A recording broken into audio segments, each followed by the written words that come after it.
台北地方法院搁在审理金华城案件，提审前民众党主席郭文哲等人。本体这个规定呢，是要勘验前台北市副市长彭真生等人的真实内容。不过，这彭真生却是常常收到因太太行底路的消息，向法院请假核准。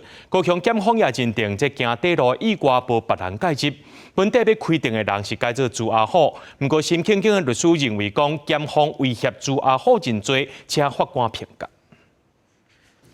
经历出动百人部署，支持者到场集合，田征民众党主席郭文哲，由民众党发起的集合活动，那因为法院搁再提审郭文哲审理金华城案，也是先完成台北市副市长彭真生。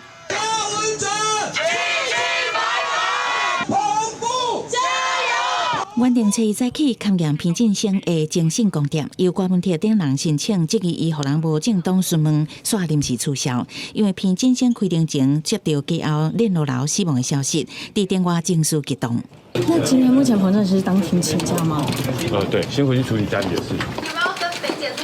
彭真生话互人冤枉，控诉检察官的良心伫倒位。私底下讲是要互家后安心精神的时阵，才会认罪争取交保。即个因为厝内变故，向法院请假核准，赶转去南部。北检表示无法度确认伊的意思是啥，无方便回答。彭真生的家后经过相验，高雄地检初步排除有外力介入。突然发生了这样子的噩耗，那真的很让人难过。出现毒害事件，法院照常规定，改做提早勘验前点外开发董事长朱阿虎的精神宫殿。其中录音的内容，检方对伊讲，一开始讲的大声，是因为你无坦白讲，希望你会当亲像前两届共款，顺顺啊转厝。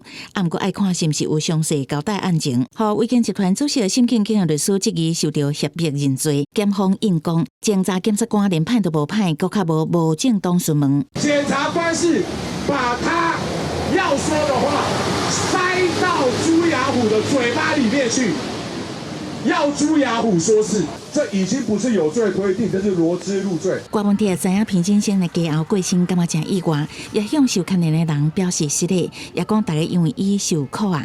法院后一届规定排定初三，搁再提审郭文哲审判经台北市议员应晓薇等真侪被告，规工会审理金华城案，检辩一定会过激烈攻防。